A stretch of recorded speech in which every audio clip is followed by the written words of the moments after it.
Iniciando a segunda parte da nossa correção aí, tá? Fundatec, Prefeitura de Municipal de Limeira, São Paulo, 2023. Com a transição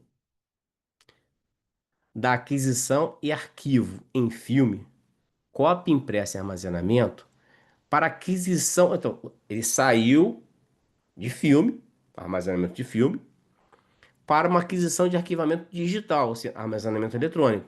Digital chamado de armazenamento eletrônico. Em uma complexa rede de computadores foi criada para gerir as imagens. Essa rede pode ser comparada a uma biblioteca virtual e recebe o nome de Pax, vão confundir aí, B, RIS, D, DICOM, C, DICOM, D, Serviço de Informação Hospitalar, tá? E teleradiologia. E o B é Serviço de Informação Radiológico. Qual dessas vocês colocam?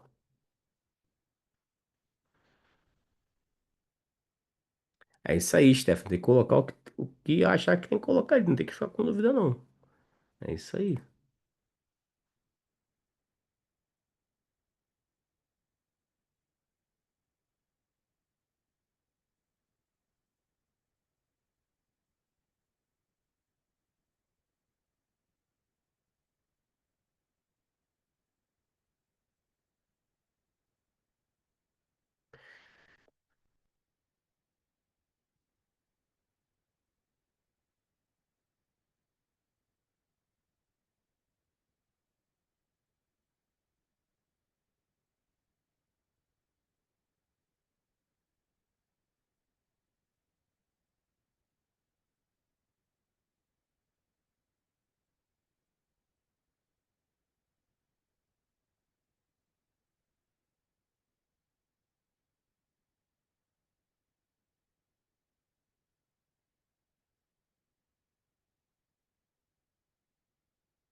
Resposta letra A, Pax. Perfeito. Mas vamos lá. E se ele estivesse falando assim, qual protocolo? Preste atenção. Preste atenção no que eu vou falar para vocês, hein? Que é muito importante. Se ele estivesse falando para vocês assim, qual protocolo utilizado? Qual protocolo utilizado? Qual protocolo utilizado, tá? Que faz, né? Vai fazer uma ligação direta com o prontuário eletrônico do paciente, exame laboratorial, vai ser ligado diretamente ao RIS, vai ser ligado diretamente ao Serviço de Informação Hospitalar, ao Serviço de Informação Radiológico, né? Só isso. Acho que se eu falar outras coisas, vocês vão matar. O que que vocês colocariam? O que que vocês colocariam? Qual o protocolo padrão? Qual o protocolo padrão? Olha só, qual o protocolo padrão? Qual o protocolo padrão? De protocolo padrão que você estivesse falando. Qual o protocolo padrão? Protocolo padrão.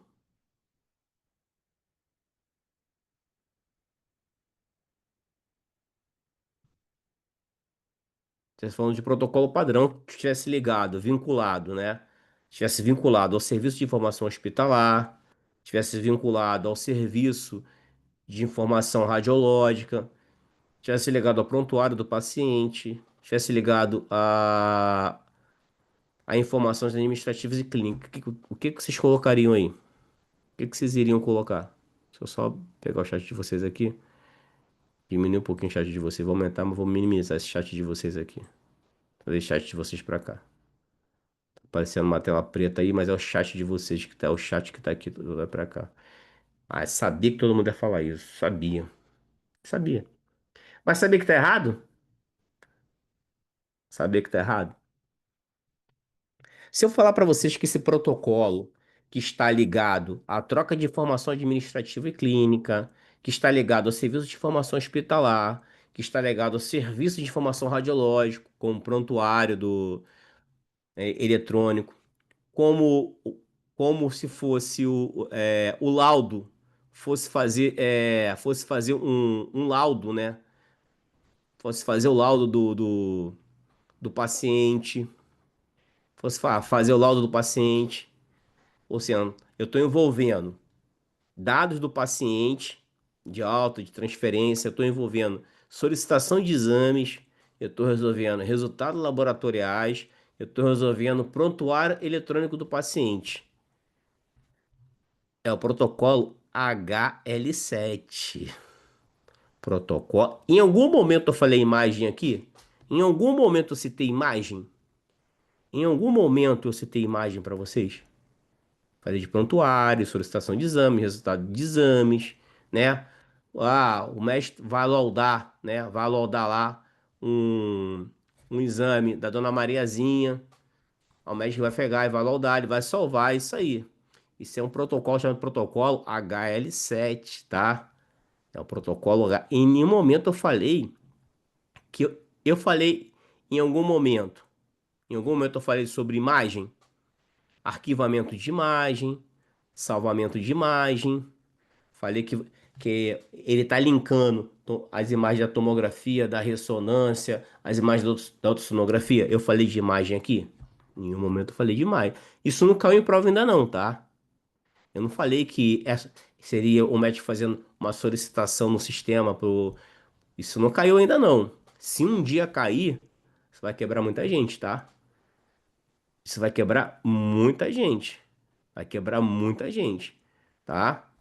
Se eu estiver falando de imagem, armazenamento de imagem, onde eu vou visualizar a imagem, seja na tomografia, seja imagem de tomografia, seja imagem de ressonância, seja a imagem que for, aí eu tô falando de quê?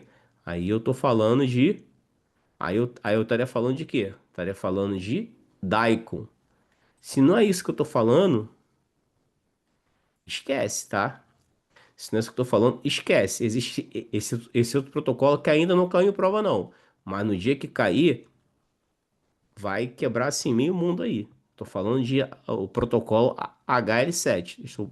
Fiz um resumozinho aqui. Deixa eu só encontrar esse resumozinho aqui para passar para vocês aqui. Deixa eu.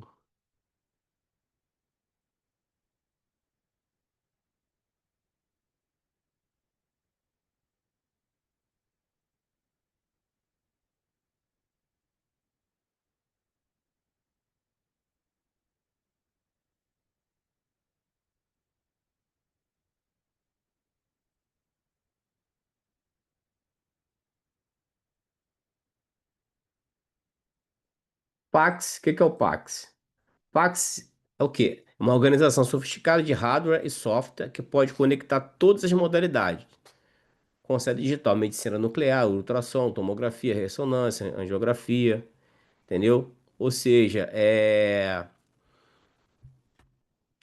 conhecido como PAX. Toda essa comunicação de sistema, né, de imagem, armazenamento de imagem, tem o acrônimo de PAX, tá? Então eu tenho lá a rede, uma rede de computadores, né, aonde eu vou, né, mandar imagem da estação de trabalho, entendeu? Para tudo isso aqui, ó. De tudo isso aqui eu vou poder visualizar, tá? Então, imagens médicas digitais, armazenamento eletrônico de imagem, roteamento, recuperação e envio de imagem, rede de computador especializado ou gerenciamento interno, tá? Desenvolvido para garantir que todos os fabricantes, né, e tipos de equipamento estejam capacitados a se comunicar e transmitir imagem e informações efetivadamente. Padrões atuais incluem DICOM, comunicação de imagens digitais em medicina, e HL7, saúde de nível 7. Embora padrões nem sempre forneçam funcionalidades instantâneas entre os dispositivos, tá? Então, cuidado. Isso aqui também é um protocolo também, tá? Só que é um protocolo utilizado para laudo, utilizado para informação hospitalar do serviço, para informação, né? É, informação do serviço de radiologia, laudo, o médico for laudar alguma coisa. Isso aí é coisa ligado a texto, ligado à imagem, para ser mais com mais praticidade para vocês. Ligado a texto, informações de texto, é o HL7. Ambos são protocolo padrões, tá? HL7. E ligado a imagens é o DICOM. Quem não sabia disso aí?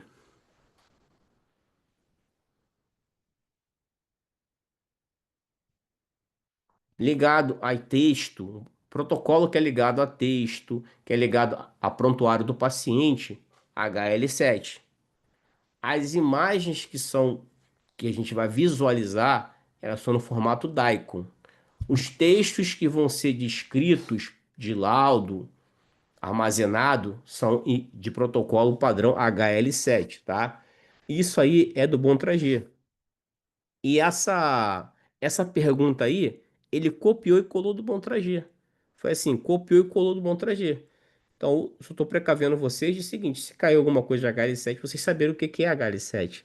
Não dizer que seja falso isso. Entendeu? Sim ou não, gente? Entenderam? Imagens, imagens. Tudo que é ligado à imagem vai ser o quê? DICOM. Se for ligado a texto, só não confundir na hora da prova, pelo amor de Deus. Às vezes tu traz um negócio aqui para somar. Cara, protocolo padrão de imagens, tá? Protocolo padrão de imagens, onde a gente tem que. É DICOM.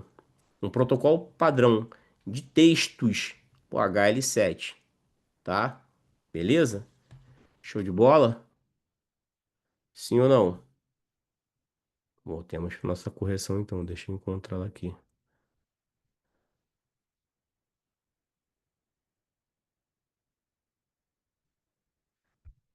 Beleza. Teleradiologia é radiologia à distância, tá? É o laudo hoje, como é que está sendo feito, né? É radiologia à distância. Tu envia a imagem, o médico tá lá, tá lá em São Paulo e tá laudando aqui. Radiologia à distância. E existe na RDC, eu posso até trazer depois.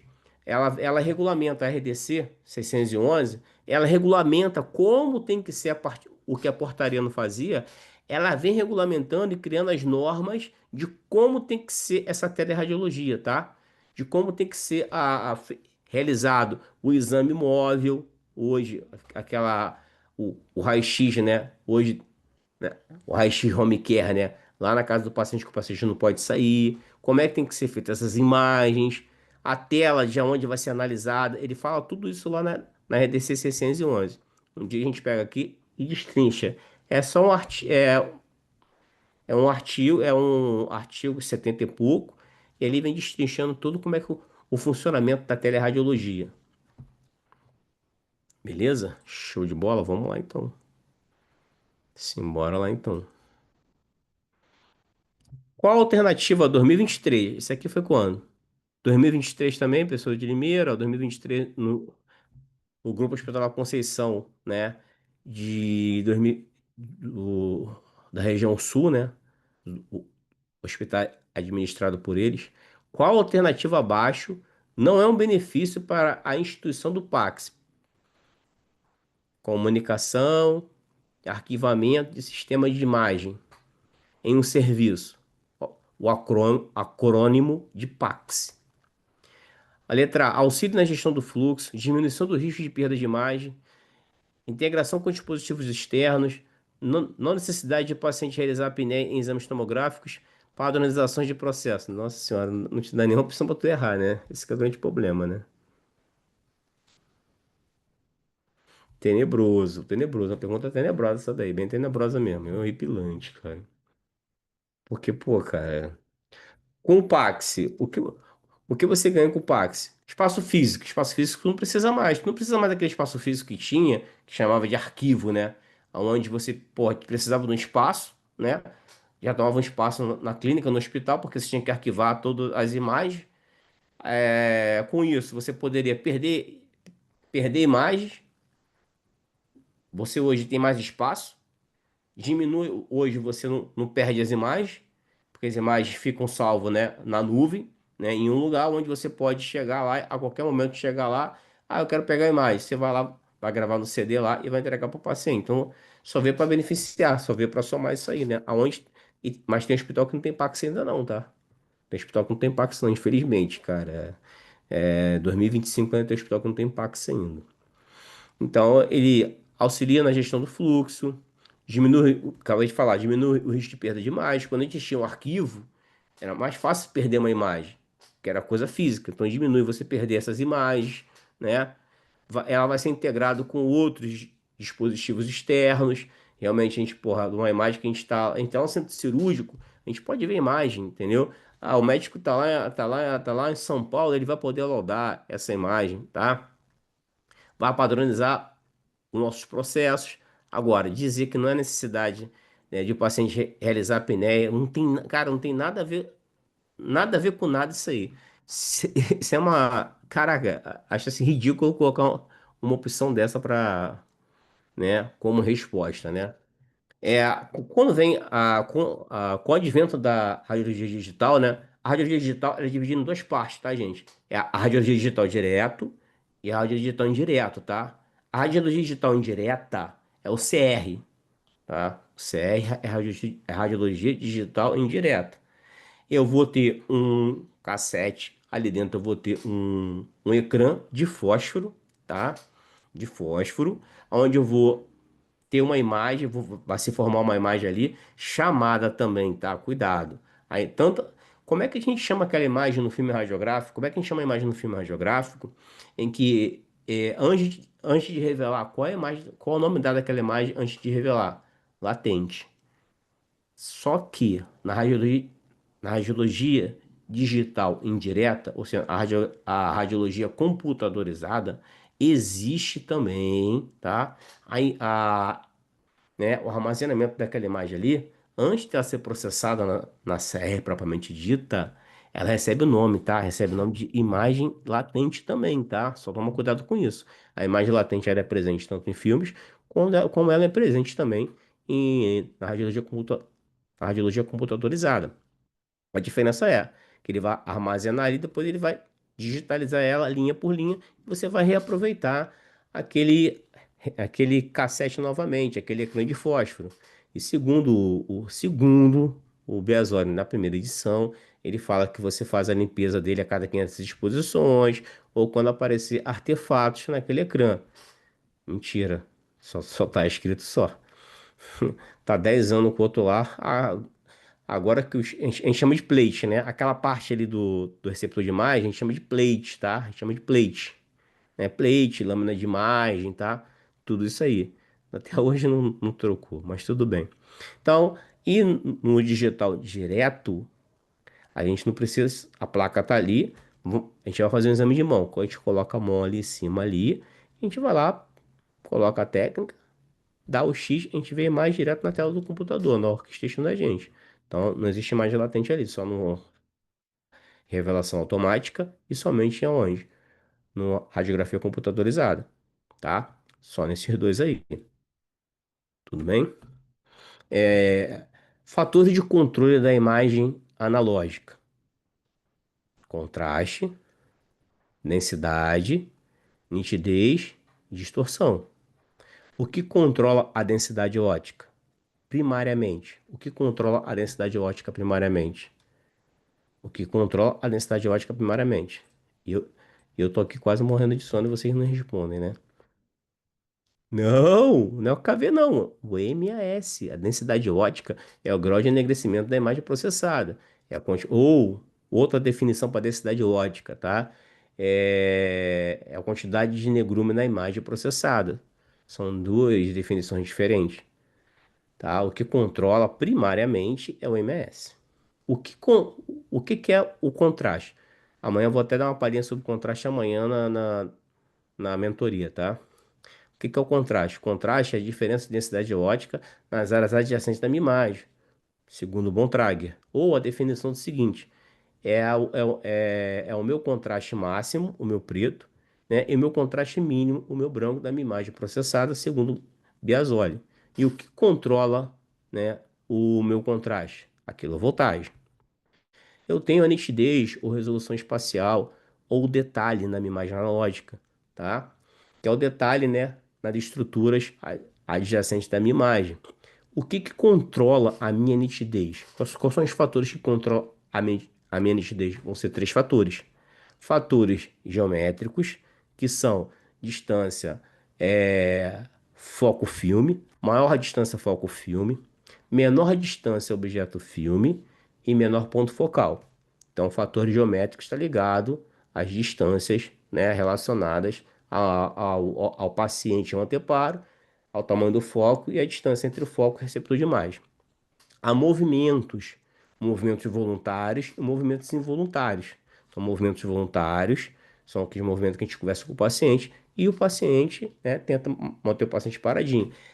Quando eu tenho, um grande detalhe, quando eu tenho, quando é uma criança e a criança ela se movimenta, tá? Ela vai se movimentar, eu vou perder o quê? O meu detalhe, a minha nitidez, não vou pedir? Não vou perder, sim ou não? Eu vou ter o quê? Eu vou ter um borramento generalizado ou um borramento localizado? Isso é boa pergunta. O paciente se moveu todinho. O meu borramento é generalizado ou o meu borramento é localizado? Isso aí, generalizado. Borramento, numa oitava edição, é chamado de quê? Não chamado de borramento, é chamado de quê? Acabei falando para você aqui. Não, fluxo cinético é o Biasoli. Não. Falei para você. O que que é qual o nome que dado ao borramento segundo o oitava edição? Embaçamento. Embaçamento. Ou o quê? Embaçamento ou o quê? Só trocar embaçamento por borramento, tá? Ele pode falar assim: perda de um embaçamento generalizado. Mesma coisa que o quê? Borrosidade, né? Generalizada. Um embaçamento localizado. Geralmente, movimentos involuntários, né? Uma região localizada do intestino, devido aos movimentos peristálticos, ali não tem como controlar. A gente controla diminuindo o tempo de exposição. Então pode aparecer um borramentozinho ali localizado. Ou seja, perdeu nitidez ou detalhe por embaçamento, né? Localizado, tá? Ou borramento localizado, beleza? A distorção, que é definido como deturpação do tamanho ou forma do objeto. Isso é a definição de deturpação. Por que eu estou falando para vocês definição? Porque na prova eles podem pedir definição, eles darem a definição para vocês e dizendo o que se trata, tá? Qualquer prova pode falar isso. Os fatores que controlam, né, a, a distorção: alinhamento do objeto com o filme, alinhamento do raio central, né, com o objeto. Dois fatores: distância objeto-filme e distância foco-filme. Esses quatro fatores controlam o quê? Eles diminuem a minha distorção. E outra coisa, distorção, a gente só consegue, tem que diminuir ao máximo, a gente não consegue eliminar ela. Só que é o seguinte, existem fatores que, ao mesmo tempo que eles controlam a distorção, ao mesmo tempo eles controlam a nitidez? Sim. Quais são eles? De novo, existem fatores que controlam ao mesmo tempo a minha resolução e controlam ou detalhe ou nitidez e controlam a minha distorção? Sim. Distância objeto receptor de imagem e distância ou foco filme, tá? Mas foco nas literaturas atuais é foco receptor de imagem, tá? E objeto receptor de imagem, tá? Então, ou distância foco anteparo ou distância objeto anteparo. Esses dois controlam tanto a nitidez quanto controlam o quê? A distorção também, tá bom? O que controla a imagem digital? O brilho controla a imagem digital, tá? Que seria equivalente à densidade ótica no filme, mas como é uma tela, é o brilho. A resolução de contraste, resolução espacial, distorção, índice de exposição, tá? E razão sinal ruído. E o ruído, tá? O ruído, para que eu não tenha ruído na minha imagem digital, a que aparece na tela, aqui nessa tela aqui, vamos supor que eu colocasse uma imagem aí, essa imagem ia estar toda granulada. Isso é o quê? Porque ela fala o seguinte: eu tenho o meu ruído muito grande, ou seja, não chegou sinal. Então, para que eu.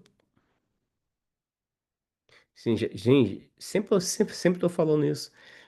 Para que eu tenha menos ruído, a minha razão sinal ruído sempre tem que estar alta. Para que a minha razão sinal ruído esteja alta, eu tenho que ter o quê? Primeira coisa, o sinal. Quem é o sinal? A intensidade. A intensidade está ligada com o quê? Com o MS. Então, para que eu tenha mais sinal, eu tenho que elevar um pouquinho mais,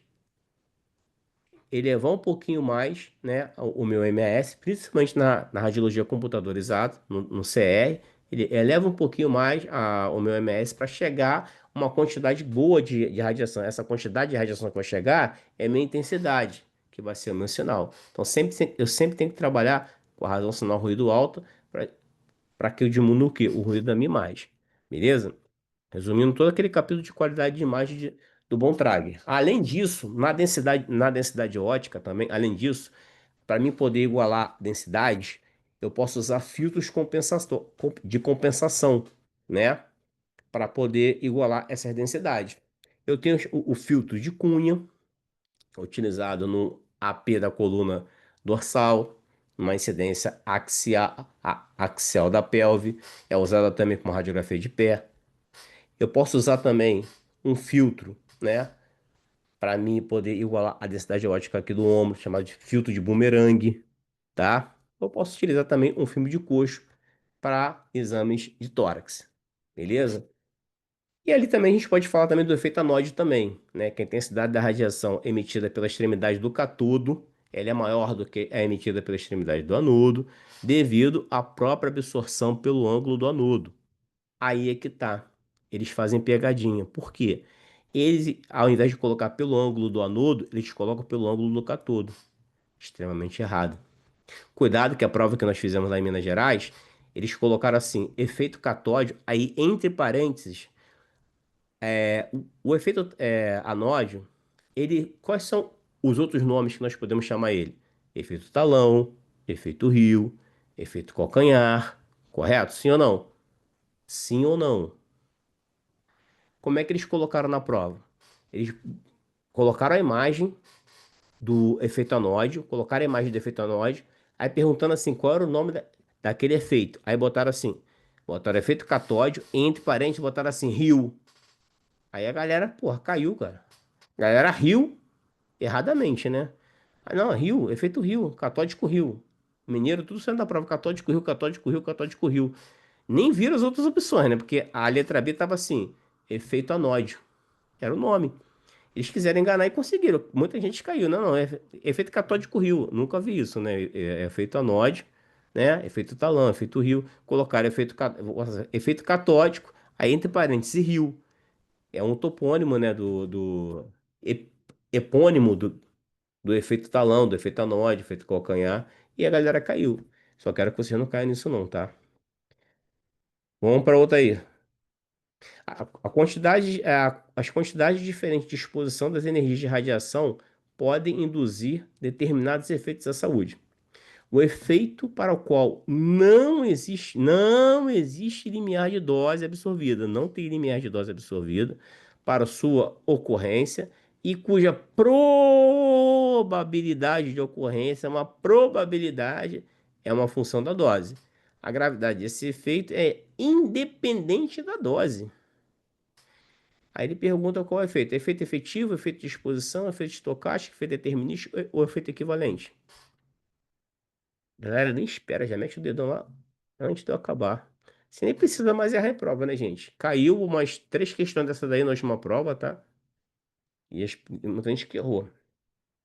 Eu tô aqui, eu tô M aqui hoje, sabia? Tô aqui, já tô já. Mas vamos lá, vamos tocar pra frente. Em pé sem cair, deitado sem dormir. Vamos lá, efeito estocástico.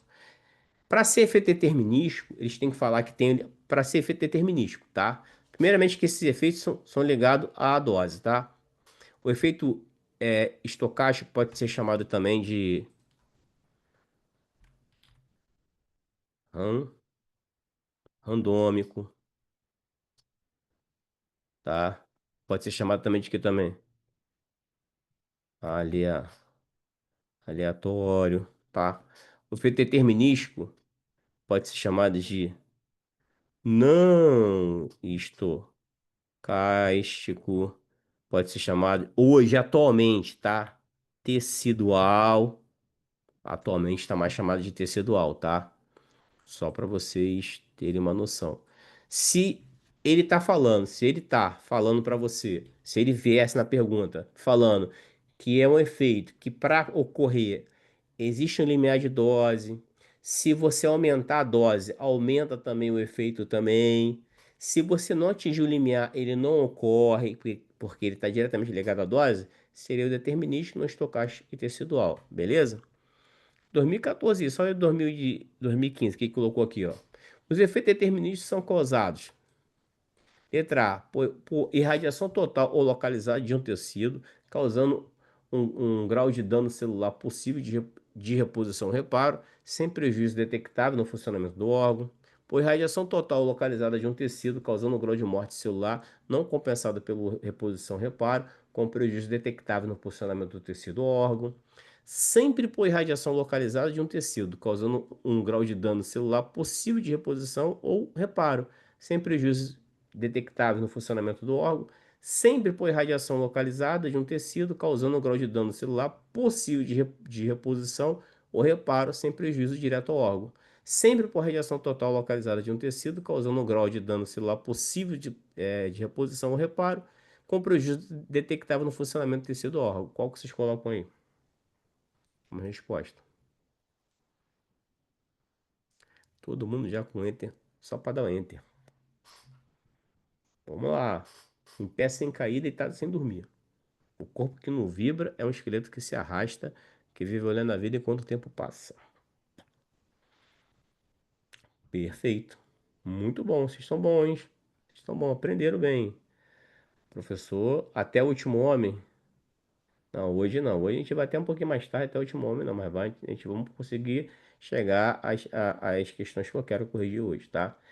Vamos lá. Por irradiação total localizada de um tecido, causa um grau de morte celular. Não, se ocorrer o efeito, não tem compensação ou reparo, tem prejuízo detectável no funcionamento do órgão. Se ele está falando o que eles causam, o que ele vai causar, é tudo isso aqui. Letra B. De bola. Vamos lá. Referente aos efeitos estocásticos, ele gosta muito, hein, ó. Outra questãozinha aí, gosta muito ele, hein? Referente aos efeitos estocásticos, analise as acertativas abaixo. Primeira, são efeitos em que a probabilidade de ocorrência é proporcional à dose de radiação recebida. 2. São efeitos que apresentam a existência de limiar de dose. 3. Doses pequenas abaixo dos limites estabelecidos por normas e recomendações de proteção radiológica podem induzir efeitos. Qual a resposta que você dá? Letra A, apenas um, apenas dois, um e dois, um e três, dois e três.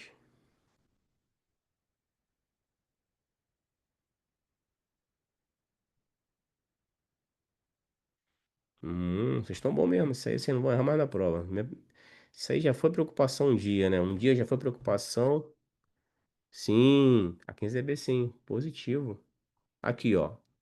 Ele tá falando aqui, ó. O efeito determinístico são efeitos causados. O que causam os efeitos determinísticos? Vai ser por irradiação do corpo inteiro, tá? Ou numa região localizada de um tecido.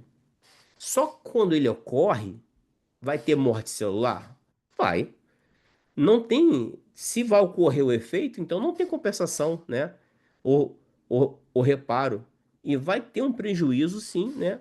Ali naquele tecido, naquele órgão, entendeu? Ele está perguntando as causas que levam, né? Ele ali, ele já define, olha só, ele já define. Os efeitos deterministas são efeitos causados, ou seja, ocorreu já o dano, atingiu um limiar de dose, olha só, atingiu um limiar de dose, atingiu. Então, se atingir o limiar, vai acontecer o efeito? Vai. E o que esse efeito vai provocar naquela região? Esse efeito, atingir o limiar, ele vai provocar. Ele foi provocado por quê? Ou irradiou totalmente ou localizado. E o que que isso ocorreu? Morte celular. É- Essa célula que morreu, ela vai ser compensada ou reparada? Não. Vai aparecer algum dano para o funcionamento do órgão? Sim, porque ele está perguntando o que ocorre quando tem o efeito. O que ocorre quando tem o efeito estocástico? Está perguntando o que ocorre. Ele não está perguntando o que caracteriza um efeito. Para ocorrer, ele perguntou diferente agora. Ele não perguntou assim, para que ocorra um efeito determinístico, quais são as características para ocorrer? Aí, se ele estivesse perguntando isso, tinha que ter como resposta. O efeito determinístico é ligado diretamente a um limiar de dose, certo? Se atingir aquele limiar, vai ocorrer? Vai. Se ultrapassar o limite, vai ser, vai ser mais, a severidade, ou seja, a gravidade vai ser maior? Vai. Se não atingir o limiar, ele não ocorre. Ele é 100% de não ocorrência se não atingir o limiar, porém é 100%, né, se você atingir. Aí sim são as características, né, que vai ocorrer um efeito determinístico.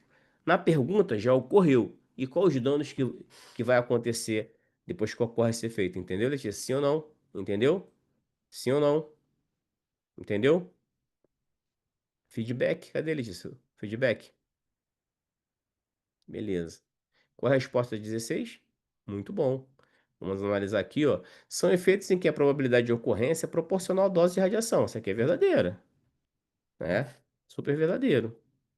Então, a 1 é verdadeira. Vamos lá, apenas a 2. Lima apenas a 2. 1 e 2 não pode limar. 2 e 3 podemos limar porque a 1 é verdadeira. São efeitos que apresentam. Existe um limiar. Ah, só, gente, limiar. Só trocar aí, ó. Botar assim, ó. Limite, tá? Limiar é a mesma coisa que o quê?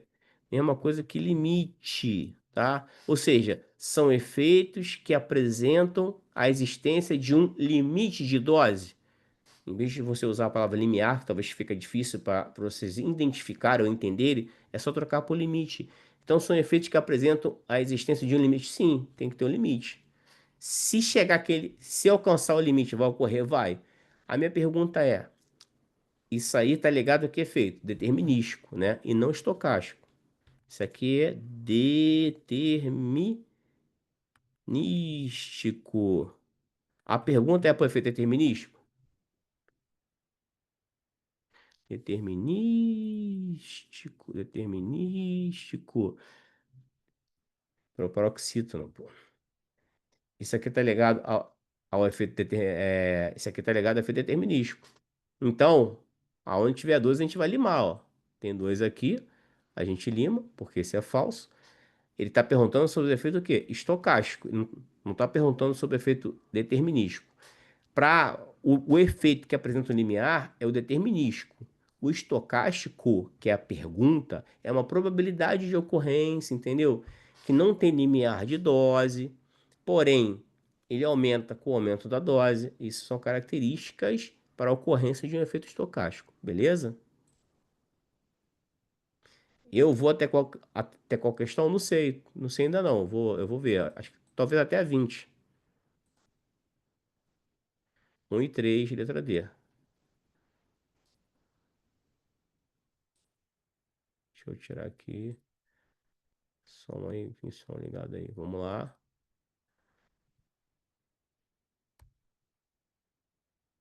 Vamos lá. É, as exposições relativas a diferentes energias de radiação podem induzir a determinados efeitos. Assinale a alternativa que corresponda que para a ocorrência do efeito não é necessário um limiar de dose absorvida cuja gravidade aumenta. Cara, Não é necessário, ó, não é necessário limiar, acabei de falar agora. E a gravidade aumenta com o aumento da dose. Não vou confundir, pelo amor de Deus, com a resposta. Ih, que maneiro, caraca.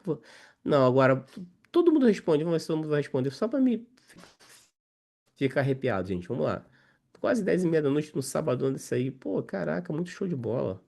Aí, Stephanie, muito bom, pô, muito bom, perfeito. Stephanie, Suzane, Leandro, Bianca, Caroline, Nicole. Todo mundo respondendo certo. Renata, é bom, Renata, tá vendo? Simples, não? Fácil, né? Tudo na radiologia é assim, cara. Tudo assim como falava meu professor Agnaldo Martino. Simples demais, fácil demais, gente. Efeito estocástico, ó. Não tem limiar, porém aumenta com o aumento da dose. Perfeito. Vamos lá, esse aqui é muito bom. Talvez eu vou até a 20. Olha aqui, ó. Aproveitando a 19, depois a gente volta para 18. Acabamos de falar, tão fresquinho, tá? Sabes que se na ampola de raio-x existe uma intensidade percentual do feixe de raio-x para algumas, ou seja, o negócio de intensidade percentual, ele está falando de efeito anóide, tá? Efeito anóide, hein? Para realizar algumas incidências, existem filtros de compensação. Acabei de falar agora, tá fresquinho. Sobre esses filtros, ó, que ano que foi isso aqui? Não tô dizendo que domingo que vem vai cair, tá, gente? Se cair é sorte pra gente. Mas uma hora vai cair isso na prova, mas caiu em 2024, hein? Qual é o encaixado no colimador e usado para imagem de tórax? Acabei de falar agora. Fresquinho, bom que tá fresquinho. Fala aí. Simples demais, fácil demais, né? Como tudo na radiologia é muito fácil, gente. Não tem mistério, é gabaritar a prova. Vamos zerar a prova, vamos zerar. Vamos zerar a prova, gente. Vamos zerar a prova. Isso aí é muito bom. Muito bom, bom. Renata aí, Tasso aí. Administrador, Bianca, Carolina. Bom. Tem vendo um pessoal novo respondendo correto, eu fico muito feliz. Não é que eu não fico feliz com a galera antiga, não, tá? A galera antiga tá proibida de errar, hein? Proibida de errar. Proibida de errar. Não pode errar aqui, não. Eu só não vou tomar mais 500 ml de chá, porque senão eu não vou dormir, gente. Se não tomar mais 500 ml de chá. Sem problema, Giovana, tudo bem. Entendeu, Giovana? Beleza, show de bola, coxo, tá? Compensação é o nome dos filtros de compensação. Bumerangue, aqui seria para ombro, tá? Aqui seria para ombro, ombro, armas, tá? Outro seria em cunha, tá? Filtro em cunha, filtro em cunha, filtro em cunha. Quais exames? Exames, exames de AP do pé, um AP da coluna dorsal e um axial, né? De coxo, um axial. Botar da pelve para reduzir aqui, mandar lá para baixo da pelve. A gente vai fazer agora. O que aconteceu? Como eu abaixei, eu falei, deixa eu ver qual questão que a gente vai. Eu abaixei e vi que tinha essa questão aqui. A gente vai voltar para 18 agora. É porque eu aproveitei que eu já tinha falado, já tinha dissertado sobre isso um tempo atrás e tá fresquinho na cabeça das pessoas. Aí tinha aqui, a gente vê para 19, a gente tá voltando para 18 agora. Eu não sou de fazer isso, não. Eu gosto de ir continuadamente. Mas como eu falei assim, deixa eu ver em qual questão a gente vai. Aí, porra, caiu essa questão aqui. Eu falei, ó, vamos fazer logo, entendeu? Mas a gente vai voltar agora na 18 agora. Beleza? Tranquilo, Henrique? Tranquilão? Vamos lá então. Essa aqui é muito boa, cara. Beleza. A internet é assim, né, cara? A internet é complicado. Essa aqui é muito boa, gente. Essa aqui é muito boa. Na radiografia, na incidência oblíqua da coluna lombar, é projetada a aparência de um cachorro terrier. Cachorro terrier, fox terrier, cachorrinho de La Chapelle, cão escocês, tanto faz, tá? Ao analisar, vê-se que o nariz é formado por uma estrutura das vértebras lombares. Que estrutura é essa? Calma aí, calma, bebê. Calma. Calma aí, calma aí. Tem um negocinho pra vocês aqui. Calma. São apressados. Calma. Calma aí, pô. Um negocinho aqui legalzinho aqui que eu fiz pra vocês. Vocês vão perder agora a cereja do bolo? Ó, vai perder a cereja do bolo? Não dá, né? Cerejinha do bolo aqui. Vamos lá. A aparência do Fox Terrier. A gente sabe que isso é uma aparência, né? Numa radiografia específica. A radiografia, né? De oblíqua da coluna dorsal. Coluna lombar. Eu viajando aqui, esquece, coluna lombar, tá? Além disso, a coluna lombar, ela visualiza uma primeira pergunta. Articulação zigoapofisária, sim ou não? Ele, além do Fox Terrier, ela estuda articulação zigoapofisária, sim ou não? Ou intervertebral? Vamos ver agora se vamos ficar com dúvida para responder, se vamos procurar no Atlas de alguma coisa aí, calma aí. Aqui, ó. Um bom ângulo de oblíquo de 45 projeta as várias estruturas de tal maneira que parece um cachorro terrier, tá? Essa aparência aí cada parte, né, dali da vértebra, ela vai corresponder, né, a uma região desse cachorrinho. Tá vendo aqui? Você tá vendo aqui o formato de um cachorrinho? Uau, uau, aqui, ó, igualzinho um cachorrinho, ó, com oblíquo de 45 graus, tá? Se eu fizer, preste atenção nisso aqui. Se eu fizer uma oblíqua de 50 graus, se eu quiser ver L1, olha só, L1 e L2. L1 e L2, eu faço uma obliquidade, se for específica para ele, maior. Se eu quiser ver L4 e L5, eu faço 30 graus. Se for a coluna toda, 45. Então, o que acontece aqui, ó? A letra A aqui, ó, esse focinho aqui, ó. O nariz, o focinho, é formado pelo processo transverso. A B, que é o olhinho do cachorro, tá? É pelo pedículo. O pedículo forma o olhinho do cachorro, tá? A letra C, que tá aqui, ó, o pescocinho, o istmo, tá? É o que forma o pescoço ou o par interarticular, né? O istmo. O D aqui, ó, se você ver aqui, você vê uma pata anterior, tá? Ou dianteira. Aí ela é formada pelo processo, né, articular inferior, tá? Tem o processo articular superior da vértebra e o processo articular inferior da vértebra. Nessa região aqui, ó, entre o processo superior e o processo inferior, eu tenho uma articulação. Chama de articulação interpofisária, tá? O E, tá vendo aqui? Essa partezinha aqui de cima aqui é um dos processos articulares superiores. Aí é a orelha do cachorro.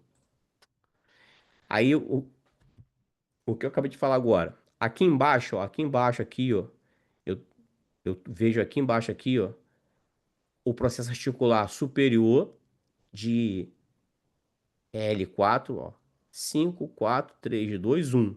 Essa aqui é L5, tá? 5, 4, 3, 2, 1. Ah, por quê? Porque aqui, ó, já é T12 já. Aí as cabeças das costelas se articulam na coluna dorsal aqui, ó. Aqui já tem já o quê? A última vértebra, né?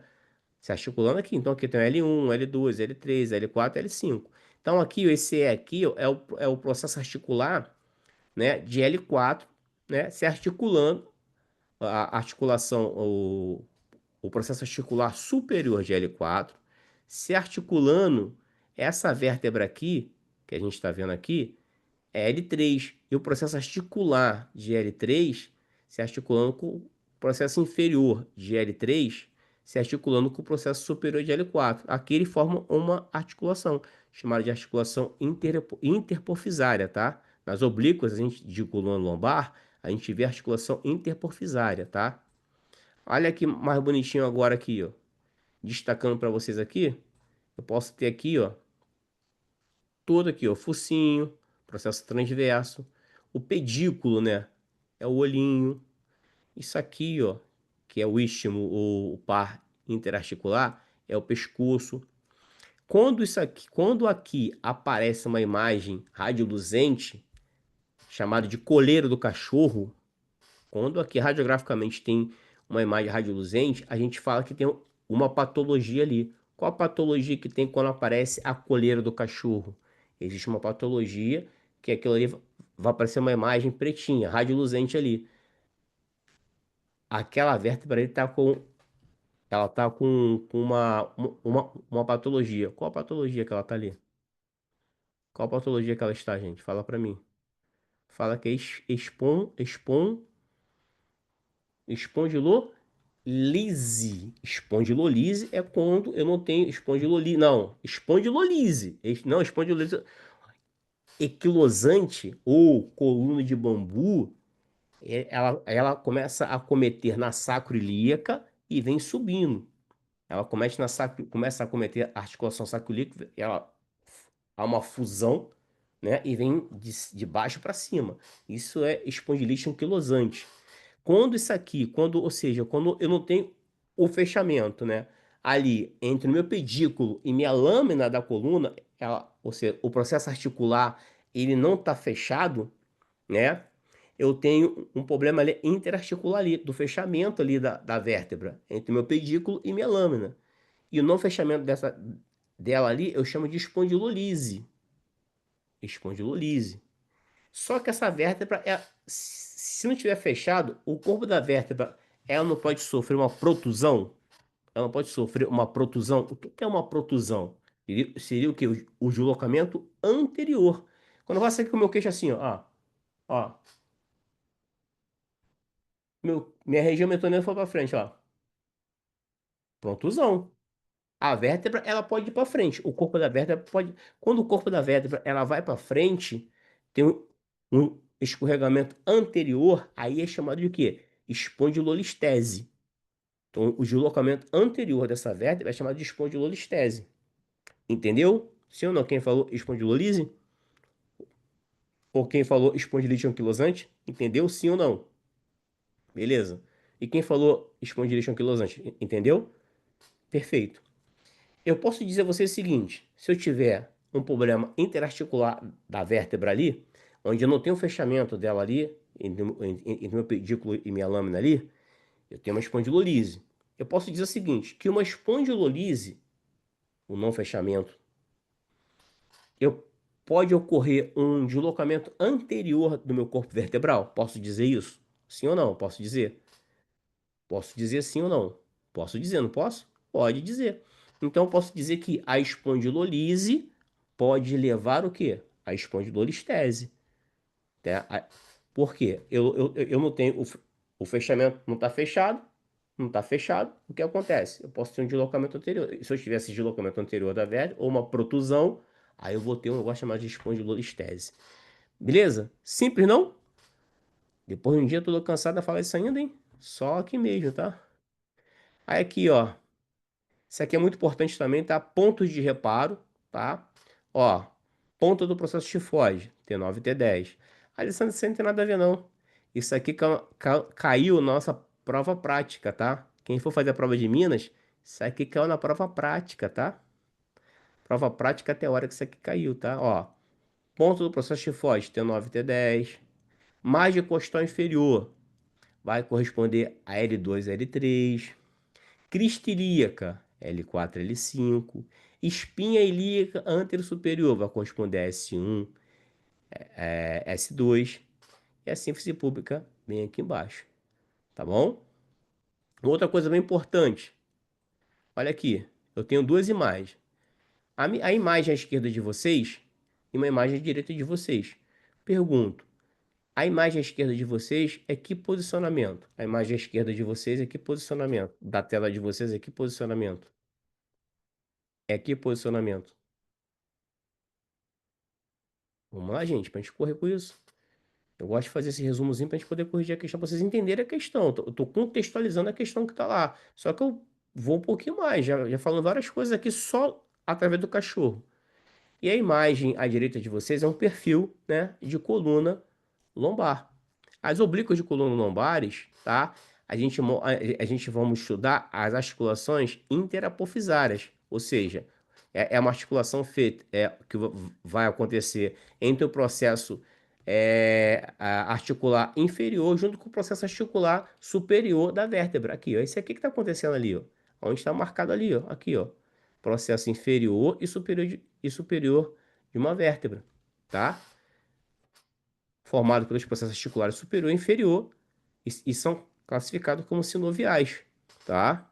Agora, quando eu tenho aqui, ó, o perfil, eu estudo as articulações intervertebrais, né? Ou seja, entre os corpos de duas vértebras, qualquer vértebra lombar dela, os discos ali, ó, eles vão formar quem? Eles vão formar o quê? Os discos entre uma vértebra e outra, eu tenho ali o quê? Os discos de fibrocartilagem. Eles vão formar a minha articulação o quê? Intervertebrais, entre as vértebras, tá? E essas são ligeiramente móveis, são cartilaginosas e classificadas como anfiatrordiais, tá? Interapofisárias sinoviais e a intervertebral anfiartrodiais. Beleza? Show de bola. Voltemos para lá, para a nossa contextualização e a gente conseguir responder essa questão. Vamos lá. Na radiografia, na incidência oblíqua da coluna, ao analisar, vê-se que o nariz do cachorro é formado por qual estrutura? Agora vocês podem responder agora. Agora podem responder. Vamos lá. Ficou legal? Conseguiram entender? Sem problema nenhum.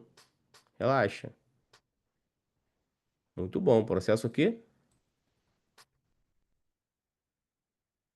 Liga hipofisária.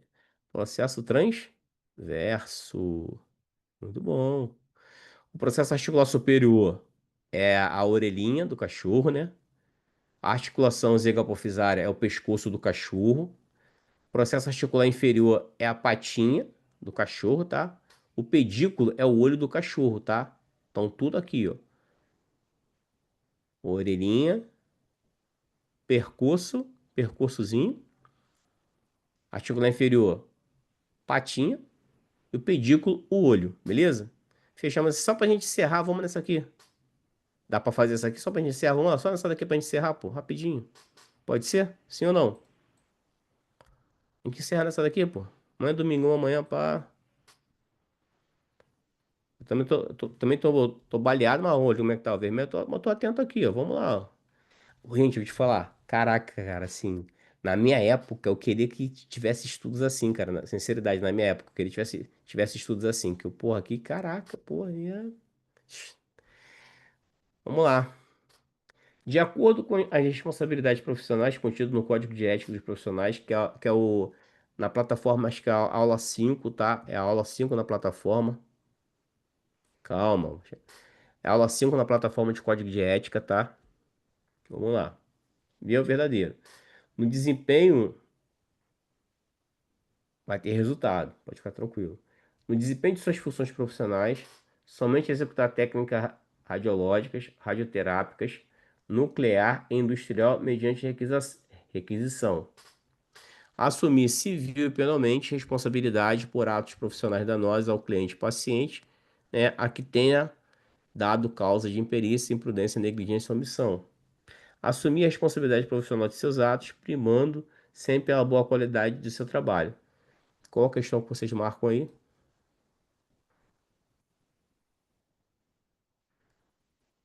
Se se tá gravando? Tá, pô, tá gravando. Tá gravando. Tá. Tá assim aqui, ó. Ó, a reczinha aqui, ó. A nuvenzinha aqui, tem uma nuvenzinha aqui, ó. Ah, não, pra vocês não aparece não, né? Pra mim aparece aqui uma nuvenzinha aqui. Nessa nuvem tem um ponto tipo fosse o reczinho piscando vermelhinho, tá gravando, tá? Podem ficar tranquilo. Essa aqui, ó, verdadeira. Assumir e desempenhar, né? Ah, tá show de bola. Somente executar técnica radiológica, radioterápica, está nuclear industrial mediante requisição. Essa aqui é verdadeira. Assumir civilmente e penalmente responsabilidade por atos profissionais danosos ao cliente e paciente, a que tenha dado causa por imperícia, imprudência, negligência ou omissão. Essa também é super verdadeiro. Assumir a responsabilidade profissional de seus atos, primando sempre pela boa qualidade de seu trabalho. Verdadeiro. Todas essas são verdadeiras, tá? Nosso gabarito, né, é a letra E de excelente. Com isso, a gente termina a aula de hoje. Obrigado, e desculpa por se estender um pouquinho para dentro aí, né, do cronograma de vocês aí, mas foi necessário. Segunda-feira continuamos, né, essa correção aí, tá bom? Beleza? Tranquilo? Obrigado aí, uma boa noite. 18 é B também. Afirmativo. 18 é B também. Boa noite a todo mundo aí, tá bom? Não vai dar para colocar essa aula hoje, tá? Até porque 11 horas. Deixa eu só parar de gravar aqui.